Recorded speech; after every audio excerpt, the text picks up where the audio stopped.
There's no feeling more intense than starting over. If you deleted your homework the day before it was due, as I have, or if you left your wallet at home and you have to go back after spending an hour in the commute. If you won some money at the casino and then put all your winnings on red but it came up black. If you got your best shirt dry cleaned before a wedding and then immediately dropped food on it. If you won an argument with a friend and then later discovered that they just returned to their original view. Starting over is harder than starting up. If you're not ready for that, like if you've already had a bad day, then what you're about to go through might be too much. Feel free to go away and come back. I'll be here. Alright, thanks for coming with me on this trip. I'll understand if you have to take a break at any point. Just find a safe place to stop and quit the game.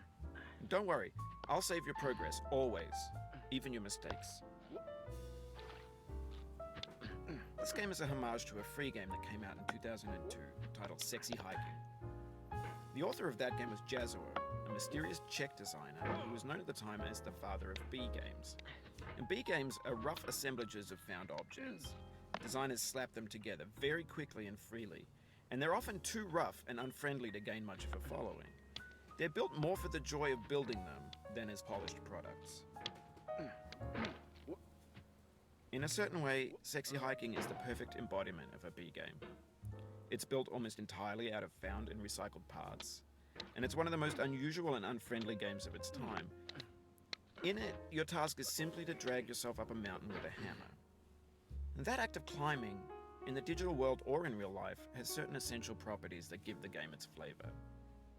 No amount of forward progress is guaranteed.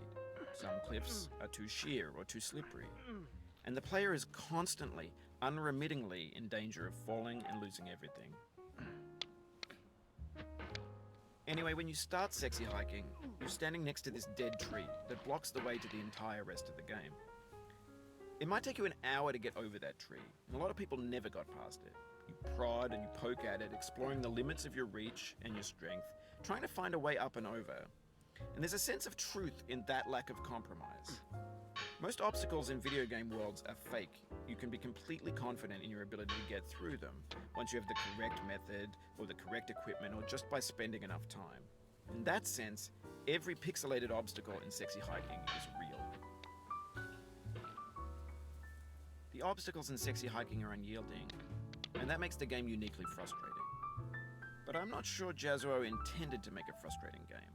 The frustration is just essential to the act of climbing, and it's authentic to the process of building a game about climbing. A funny thing happened to me as I was building this mountain. I'd have an idea for a new obstacle, and I'd build it, test it, and it would usually turn out to be unreasonably hard. But I couldn't bring myself to make it easier. It already felt like my inability to get past the new obstacle was my fault, as a player rather than as a builder. Imaginary mountains build themselves from our efforts to climb them, and it's our repeated attempts to reach the summit that turns those mountains into something real. When you're building a video game world, you're building with ideas, and that can be like working with quickset cement. You mold your ideas into a certain shape that can be played with, and in the process of playing with them, they begin to harden and set until they're immutable, like rock. And at that point, you can't change the world. Not without breaking it into pieces and starting fresh with new ideas.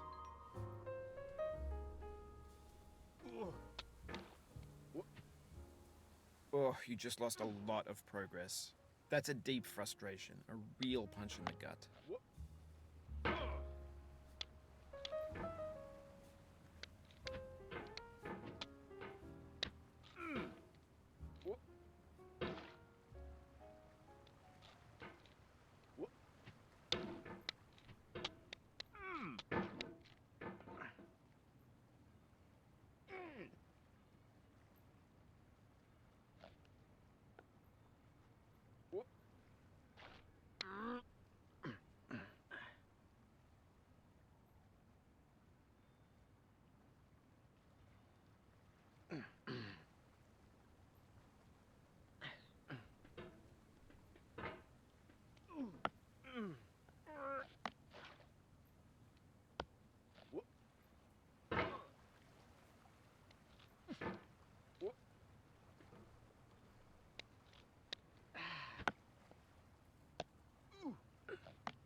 Oof, sorry about that.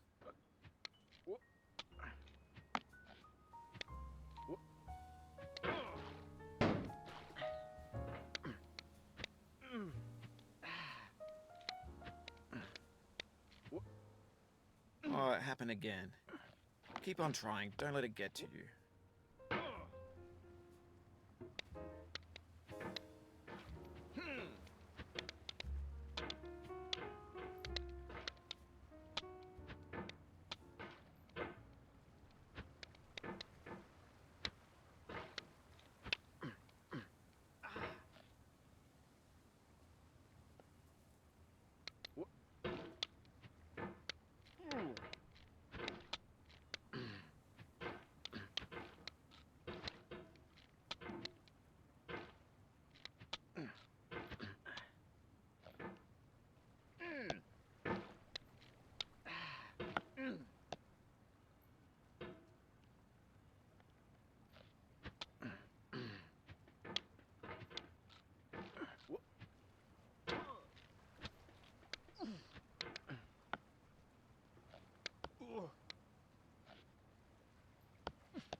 This thing that we call failure is not the falling down, but the staying down.